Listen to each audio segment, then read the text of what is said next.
ከስሙ በዚህ ሌሊት እንደውሉ ቤታችን ሰው ገብቷል እንዴ? እናንተ ምን ሆናችኋል? ቆይ የግሌም እንደዚህ አለች። እሺ ቆየት ነው የገባው እንዴ? አንተ ልትነሳ ነው? ልትወጣ ነው? አዎ እየወጣ ነው። እባክህ አትወጣ። ፊታችን የሆነ ጥቁር ነገር አድርገዋል። ትትና የሚፈልጉት ቤታችን ገብተው እንደዚህ ትላለህ እንዴ?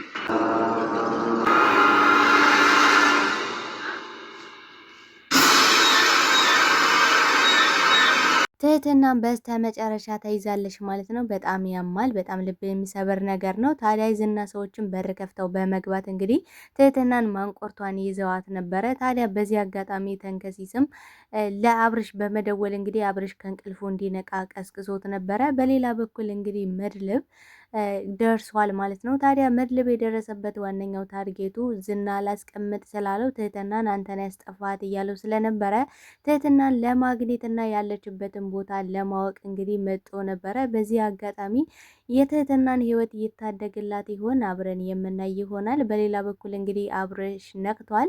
ታዲያ አብርሽ ሲነቃ ምን ይፈጠራል የሚለውን ነገርም የምናይ ይሆናል። በሌላ በኩል እንግዲህ መሳይ አስመሳዩ ዝና ጥብ አድርጎ ገንዘቡን ወስዶበታል ማለት ነው። ምክንያቱም ለጓደኞች እና ለቤተሰቦች ያልታመንክ ለእኔ ደግሞ ልትታመንልኝ አልቻለም በማለት ያለውን እያንዳንዱን ነገር ልቅም አድርጎ ወስዶበታል። እንግዲህ መሳይን በማስመሰሉ ነው እንግዲህ መርዝ ጠጥቻለሁ በማለት ቤቱን ቀውጢ በማድረግ ትህትናን በአንቺ ምክንያት ነው ገንዘብ የተወሰደብኝ፣ ስለዚህ አንቺ ከየትም ፈላልገሽ ገንዘብ እንድሰጭኝ እፈልጋለሁ፣ ሌላ የሚሰጥሽ ቤተሰብም ካለ ከቤተሰብ ተቀብለሽ ገንዘቤን እንድታመጭልኝ እፈልጋለሁ በማለት ትህትናን እያስጨነቃት ይገኛል። ታዲያ ትህትና መርዝ እንዳልጠጣ ሆን ብሎ ይህን ነገር እንዳደረገው ደርሳበታለች። በሌላ በኩል እንግዲህ ተንከሲስ ይሄን ነገር ሆን ብሎ እነሱን ለመሸጥ ፈልጎ ሲደራደር ገንዘቡን እንደተቀማም ጭምር እንግዲህ ለአብርሽ ነግሮታል ማለት ነው። ታዲያ አብርሽም ከባድ ውሳኔን ወስኗል። ታዲያ በዚህ ጉዳይ ላይ ምን አይነት ውሳኔ ነው የወሰነው የሚለውን ነገር የምናወራ ይሆናል። በሌላ በኩል እንግዲህ ገልባው በጣም ልብ የሚነካና በጣም የሚያሳዝን ነገሮች ታሪኩን እየሰማን ነበረ። ታዲያ የገልባው እንደዚህ እንዲጠጣና እንዲሰክር እንዲሁም ደግሞ ራሱን እንዲጠላ በቃ ሰው መሆንን የሚያስተብረንበት መንገድ ምንድን ነው የሚለውን ነገር የምናወራ ይሆናል። ሰላም ጤና ይስጥልኝ ውድና የተከበራችሁ ቻናሌ ቤተሰቦች፣ ተወዳጁን ድራማ ትህትና ቀጣይ ክፍል ወደ እናንተ ይዤላችሁ መጥቻለሁ። በዚህ ክፍል ላይ ብዙ ነገሮች ተፈጥረዋል። ቀጣይስ ምን ሊፈጠር ይችላል የሚለውን ነገር የምናወራ ይሆናል። ታዲያ ተወዳጆቼ ቪዲዮውን ስትጀምሩ ላይክ እንድታደርጉና እስከ ቪዲዮ ፍጻሜ አብራችሁ እንድትቆዩ በአክብሮት እየጋበዝኳችሁ እንግዲህ በስተ መጨረሻም የዝና ሰዎች በር ከፍተው ገብተው ነበረ። በር ከፍተው እንዲገቡ ደግሞ ያደረጋቸው እንግዲህ መሳይ ነው ማለት ነው። መሳይ መጀመሪያ ላይ እንግዲህ ዝናን አግኝቶት ነበረ። ዝናን ሲያገኘው ትህትና ያለችበትን ቦታ በእርግጠኝነት ነግሮት ነበረ። እንግዲህ ዝና በተደጋጋሚ ከዛ ቤት መጥቶ ቢፈልግም ግን ደግሞ ትህትናን ሊያገኛት ባለመቻሉ ከዛ ቤት የሆነ ሚስጥር አለ ማለት የሆነ ወይ ማዕድ ቤት አለ ወይ ደግሞ የተቀበረ እንደ ዋሻ ነገር አይነት ቤት ሊኖር ይችላል እንጂ እኔ ስፈልግ በጭራሽ እያገኘዋት አይደለም። ስለዚህ አሁን ደግሞ ማዘናጋት አለብን በማለት እንግዲህ ያዘናጋው ምንድን ነው? ለመሳይ ምን ብሎት ነበረ? ያ ታሞ የነበረው ሰው ሞቷል፣ ስለዚህ አሁን ላይ ትህትና አታስፈልግም ብሎ ነግሮት ነበረ። ይሄን ደግሞ ለትህትና እንግዲህ ማን ነግሯታል? መሳይ ነግሯታል ማለት ነው። መሳይ ምንድን ነው ያላት? ያ ሰውዬ ሞቷል ብሏል፣ ስለዚህ አንቺን ደግሞ ዝና አይፈልግሽም ከዚህ በኋላ ሲላት በጣም ነበር የተደሰተችው። ሞቷል ማመን ያቃታት፣ በቃ ማመን ያቃታት። በጣም ነው የተደሰተችው። ግን ደግሞ ዝና ያን ያደረገው ነገር ምንድን ነው? ትህትና ተዘናግታ ከዛ ቤት በነፃነት እንድትራመድና እንድትወጣ በዛ ላይ ደግሞ ከተዘናጉ በኋላ ትህትናን እንዴትም አድርጎ ለመያዝ ነበረ እንግዲህ ሳይውል ሳያድር ቀጥታ ምንድን ያደረገው ዝና ቤት ሰዎቹን ልኳል ማለት ነው። ነገራችን ላይ ተንከሲስ ይሄን ነገር ቀድሞ ያውቅ ነበረ። በጣም ስማርት እና እንዲሁም ደግሞ የመሳይን አስመሳይነት ቀድሞ የተረዳውና ያወቀው ተንከሲስ ነበረ። ለዛም ነበር እንግዲህ ለአብርሽ ምን ብሎታል? መንቃት አለብን፣ መፍጠን አለብን፣ ጊዜ የለንም። ትህትናን ማዳን የምንፈልግ ከሆነ ትህትናን ከዚህ ቤት ልናስወጣት ይገባል። ምክንያቱም እንግዲህ መሳይ 200 ሺህ ብር ከየትም ሊያመጣ አይችልም። ስራ የለውም፣ አይሰራም፣ ከየትም ሊያመጣ አይችልም። ስለዚህ እኛን ስለሸጠን ነው፣ እኛን ሁላችን ሽጦናል። ለዛ ነው 200 ሺህ ብር የነበረው። እሱ ደግሞ በማስመሰልነቱ አሁን ላይ ተዘርፎ መጣ። ለእኔ ግን 900 ብር ምግብ ቤት እንግዲህ ምግብ አዘን በልተን ከዛም በኋላ ግን ሾልኮ ሄዶ ነበረ ዝናን ያገኘው። ስለዚህ የሆነ ነገር እንዳለ በእርግጠኝነት እርግጠኛ ነኝ። ቶሎ መፍጠን አለብን፣ በኋላ መጸጸት የለብንም። የምርም ለትህትና የምታስብ ከሆነ እያለ እንግዲህ ለአብርሽ እየነገረው ነበረ። ታዲያ አብርሽን በሰዓቱ ልክን በቃ ተንከሲስ ማለት ነው እኮ ማለት እንግዲህ ስራ የለውም መሳይ። ስለዚህ ከየትም ሊያመጣው አይችልም ያንን 200 ሺህ ብር። በዛ ላይ ደግሞ ዝናን እንዴት አገኘው ማለት ለምን አገኘው? አጋጣሚ በጭራሽ ሊሆን አይችልም። እንግዲህ ምንድን ነው ያለው መሳይ አጋጣሚ ነው በቃ ዝናን ያገኘሁት አጋጣሚ ነው። ደግሞ በአንቺ ጦስ ነው። ጦስሽን ይዘሽ ሂጂ በቃ በአንቺ ምክንያት ነው 200 ሺህ ብር እኔው ተዘረፍኩኝ ብሎ ያዙ ይልቀቁኝ ቤቱን ቃውጥ ያድርጎት ነበረ። ታዲያ በጣም ነው የገረማት ትህትና ለራሱ እንዲህ ማለት እንዴት አገኘው? ለምን አገኘው? በምን አጋጣሚ የሚለው ነገር በጣም ጥያቄ ፈጥሮባቸው ነበረ። ታዲያ እንግዲህ መርዝ ጠጥቻለሁ ብሎ ቤቱን ቃውጥ ያደርጎት ነበር። እንግዲህ ገንዘቤም መርዝ ጠጣ በቃ አንተ ማትረባነ ሲጀምር 200 ሺህ ብር እንዴት ትዘረፋለህ? አቤት ጉድ አቤት ጉድ ነው ያለችው። በቃ እሷ ለራሷ በጣም ነው የገረማት። ምክንያቱም ከኔ 20 ብር እየተበደርክ እንዴት ነው 200 ሺህ ብር ይዘህ ሀኔ ከ20 ብር የምትበደሩ? ቆይ አንተ ግን ምን አይነት ሰው ነን? በጣም ነው የተገረሙት፣ በጣም ነው የተደመሙት ማለት ነው። ተርፍ ባይ አጉዳይ ማለት እንግዲህ መሳይ ነው። መሳይ ምንድን ያደረገው 30 ሺህ ብሩን የሰጠኸኝን አንድም ሳንቲም አላነሳውም። ስለዚህ እኔ ደግሞ በጣም ሀብታም መሆን ፈልጋለሁ፣ የሀብት ማማም ውስጥ መቀመጥ ፈልጋለሁ። ትህትና ነው የምትፈልገው። ስለዚህ ትህትና ያለችበትን የት እንደሚደብቃት ምናምን ሁሉን ነገር እነግራለሁ። ግን ደግሞ አንተ በጣም ሀብታም የመሆንበትን ቱጃር የመሆንበትን መንገድ ብቻ አንተ ጠቁመኝ፣ አብረን እንድንሰራ ፈልጋለሁ በማለት ለዝና ነግሮት ነበረ። ታዲያ ዝናም በእርግጥ እንደዚህ አይነት ራሳቸውንም ሰውንም የሚክዱ ሰዎችን ቢወዱም ግን ደግሞ ዝና ምንድን ነው ያሰበው በሰዓቱ እኔን አሁን ላይ እንደዚህ አድርጌ ትልቅ ገንዘብ ሰጥቼው ትህትናን ባገኛትና ባስመልጣት፣ ነገር ግን እሱ ደግሞ ነገ እንዴት አድርጎ ሊክደኝ እንደሚችል አላቅም ብሏል። በነገራችን ላይ ዝና በጣም ሲፈልጋት የነበረ ትህትናን ለሰውየው እንኩላሌት ለመስጠት ነበረ። ነገር ግን ሰውየው በህይወት የለም ሞቷል። ምንድን ነው ያለው እንግዲህ ካሌብ ዝና በጣም አዋርደኸኛል፣ በጣም በቁም ገለኸኛል ነበር ያለው። በቃ የማይሞት ሰው ነው የሞተው። በቃ ይህን እዳ አሁን አንተ ትወጣዋለህ። ለአንተ የአንተ እዳ ነው። ስለዚህ አንተ እንደምንም ብለህ የሚመጣውን ነገር መቋቋም ይኖርባል እያለው ነበረ። ያን ሲለኝ ነበረ ምን ለማለት ፈልጎ ነው እንግዲህ ያን ሰውዬ መሞት አልነበረበትም። ምክንያቱም በእነሱ ምክንያት ነው ሰውዬው የሞተው። ስለዚህ ምንድን ነው እያለ ያለው ካሌብ ቤተሰቡ መጥቶ ቢጠይቅህ እኔ ተጠያቂ አይደለውም ለሚመጣበት ለእያንዳንዱ ነገር አንተ ዋጋ ትከፍላለህ፣ እኔ እጄን አላስገባም ነበረ ሲል የነበረው። ታዲያ ዝና በጣም ነው ያበደው። በጣም በቃ ተያይዛችሁ ገደል ግቡ። በቃ ካሌብ እኔ ምን ላደርግ? ራብ ራሱ ሊገለኝ እንቅልፍ ራሱ እያዳፋኝ ስንት ቀንና ስንት ቀን ሙሉ እንቅልፍ ራሱ በአይን እየዞረ አይደለም። ግን ደግሞ ማንም ሊረዳኝ አልቻለም። ትህትናን ከተደበቀችበት ማንቁርቷን ይዤ አመጣታለሁ። ግን ደግሞ ልትታገሰኝ አልቻልክም። በቃ ያን ሰውዬም ከሞተ እየሞት ምክንያቱም 70 ዓመት ሆኖታል።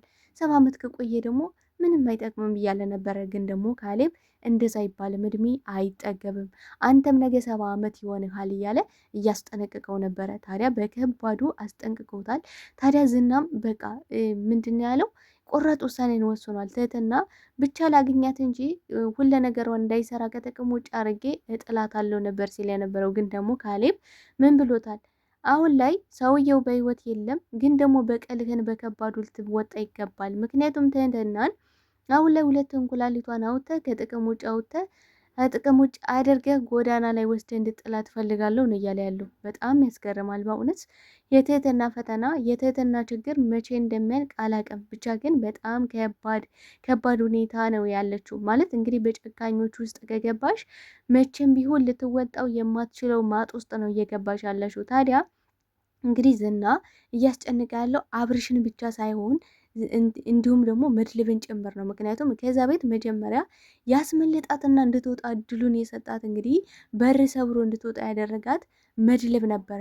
ታዲያ ትህትና የገባችበት ገብተህ እንድታመጣልኝ እፈልጋለሁ በማለት እንግዲህ አላስቀምጠው ብሎ ነበረ። በእርግጥ ትህትናን እየፈለጋት ነበረ። መድልም የሚፈልጋት ግን አሳልፎ ለዝና በድጋሚ ሊሰጣት ሳይሆን ያለችበትን ሁኔታ ለማወቅ ምን ላይ ደርሳ ይሆን። በእውነት ከዝና እጅ ተመልሳ ገብታ ከሆነ ራሴን ይቅር አልለውም፣ በቃ ላድናት አልቻልኩም፣ በዚህ በላይ መራመድ አልቻልኩም እያለ ራሱን እየወቀሰ ነበረ። በርሰብ እንግዲህ አጥሩን ዘላ ማትወጣና እንዲሁም ደግሞ የማይደርስባት ከሆነ ራሴን መቼም ቢሆን ይቅር አልልም፣ እንዴት አንዲት ሴት ማዳን ያቅተኛል እያለ ብዙ ነገሮችን ሲናገር ሰምተነው ነበረ በባለፈው ማለት ነው። ታዲያ አሁን ላይ በዚህ ጉዳይ ላይ እንግዲህ ምንድን ነው ያደረገው? ትህትና ያለችበትን እያፈላለገ ስለነበረ መድረብ እንዲሁም ደግሞ ዝና በጥብቁ እየፈለጋት እንደሆነ ስላወቀ ነበር እንግዲህ ወደ ትህትና ሊመጣ እየቻለው ማለት ነው። እንግዲህ መሳይ በነገራቸው መልኩ ነው የዝና ሰዎች በር ሰብረው ሊገቡ ማለት እንደሚዘናጉ በእርግጠኝነት ያውቁ ነበረ። ምክንያቱም ምን ብሏል ለመሳይ ያን ሰውየው ሞቷል ብሎ ስለተናገረ ዝና ራሱ ቃል በቃል ምንድን ያለው ሞቷል ብዬ ስለነገርኳቸው ከዚህ በኋላ ምንም የሚመጣ ነገር የለም፣ ምክንያቱም በጣም ይዘናጋሉ ብሎ ነበረ። ስለዚህ እንግዲህ መሳይ ምንድን ያለው በቃ ትህትናን በአንቺ ምክንያት ነው እንደዚህ የሆንኩት፣ በአንቺ ምክንያት ተዘረፍኩኝ፣ ደግሞ ያነ ሰውዬሽ ሞቶልሻል ከዚህ በኋላ ስለዚህ ገንዘቤን እንዴት ማድረግሽ እንድትሰጪኝ እፈልጋለሁ ነው ያላት። እንግዲህ ዝና ከዚህ በፊት ሲያሰቃያት ገንዘብ ከቤተሰቦቿ እየተቀበለ አረብ ሀገር ልክሻለሁ እንዲሁም ደግሞ ለቅሻለሁ እያለ በጣም ብዙ ጊዜ ብዙ ገንዘብ ከቤተሰቦቿ ሲበዘብዝ እንደነበረ እናውቃለን። ስለዚህ አሁን ደግሞ መሳይ ተመሳሳይ ነገር ነው ለማድረግ እየሞከረ የነበረው። ታዲያ ትህትና በጣም ነው የሳቀችው። ምክንያቱም መርዝ ጠጥቻለሁ ብሎ ግን ደግሞ የሚያስበውና በጣም ራስ ወዳድ ከመሆኑ የተነሳ እንደዛ መርዝ ጠጥቻለሁ ብሎ ግን የሚያስበው ስለ ገንዘቡ ነው። ወይኔ 200 ሺህ ብሬ አልበላም አልጠጣም ብዬ አጠራቀምኳት ላቤን ጥፍ አድርጌ ነው ሲል የነበረው ግን ደግሞ መሳይ ላቡን ጠብ አድርጎ ስርቶት ሳይሆን እንግዲህ በመሸጥ ሰዎችን በመሸጥ በእውነት በትህትናን እኮ እሱ ቢሳካለት ሽጧት ነበረ። አንድ ያሉት 2-3 ጊዜ ሽጧት ነበረ፣ ግን ደግሞ አልተሳካለትም። ምክንያቱም ሁልጊዜ እግዚአብሔር ያለው ከተበዳዮች ጎን ነው ያለው። ስለዚህ እሱ ደግሞ እድሉን አገኘው። እህቱ ብትሆንስ ይሄን የእህቱ ብትሆን እሱ ቢሆን ምን ያደርግ ነበረ? ግን እሱ ለራሴ ብሎ አይደለም የሚያስበው። በጣም ራስ ወዳድ ከመሆኑ የተነሳ ችግር የተደራረበባትን ሲቃይና መከራ የተጫጫናትን ሴት ለመሸጥና እንዲሁም ደግሞ ሌላ ችግር ላይ ሌላ ፈተና የሆነባት ማን ነው ካለን መሳይ ነው። ሌላ ችግር ሌላ ፈተና እንግዲህ ሊደፍራት ነበረ። እሱም አልበቃ ብሎት ጭራሽም ደግሞ ለዝና አሳልፎ ለመስጠት ነበረ ተዋውሎ የነበረው። ግን ደግሞ ዝና ባደረገው ነገር በጣም ነው ደስ ያለኝ። እውነት አንዳንዴ ዝና ፍትሐዊ ሰው ነው ብዬ ነው ማስበው። ምክንያቱም እንዲህ ለቤተሰቦቼ እና እንግዲህ ቤተሰቡ ማለት ናቸው አብረው እየኖሩ ጓደኞቹ ናቸው። ለጓደኞቹ ያልታመነ ለዝና ሊታመን ስለማይችል እጥብ አድርጎ ያለውን ነገር ሙልጭ አድርጎ ነው የሰደደው። በጣም ነው ደስ ያለኝ፣ እውነት በጣም ነው ደስ ያለኝ። ታዲያ ትህትና በእኔ ምክንያትና በእኔ ጦስ ነው እንደዚህ የወንከው። ስለዚህ እኔ ደግሞ በቃ ሰርቼ እከፍላለሁ፣ ገንዘቡን እሰጣለሁ፣ የእውነት እከፍላለሁ ነው ያለችው። በጣም ነው ደስ ያለው። እንዲህ እንደዛ አመመኝ ምናምን ብሎ እንደዛ ሲሟሟትና ሲልቆሰቆስ የነበረ ሰውዬ ብድግ ብሎ እኮ መቼ ነው የምትሰጪኝ? ቶሎ ስጪኛ ታዲያ ቶሎ ስራ ጀምሬ ነበር ያለ። ታዲያ እሷም እሺ ስራ ስጀምር መቼ እንደሆነ አላውቅም፣ ብቻ ግን ገንዘብህን በእርግጠኝነት እከፍላለሁ ነበር ያለችው። ታዲያ ዝናም እንግዲህ ካሌብ በጣም ሲያስጨንቀው ስለነበረ ገንዘብ ወዳድ ነው። ዝና ራሱ እኮ ከትህትና ገንዘብ ይፈልግ ስለነበረ ነው ገንዘብ ሲወስድባት የነበረ። ስለዚህ ይህን ደግሞ መሳይን ሙልጭ አድርጎ መጥረጉ በጣም ነው ደስ ያለኝ። ታዲያ ትህትናን አሁን የሚፈልጋት ዝና ለምንድን ነው ካለን ሁለቱን ኩላሊቷን አውጥቶ ለመሸጥ ነው። በቃ እያንዳንዱ ክፍለ አካሏን ለመሸጥ ነው እንጂ ትህትና ከዚህ በኋላ አይፈልጋትም። ምክንያቱም ሰውዬው ኦልሬዲ ሞቷል።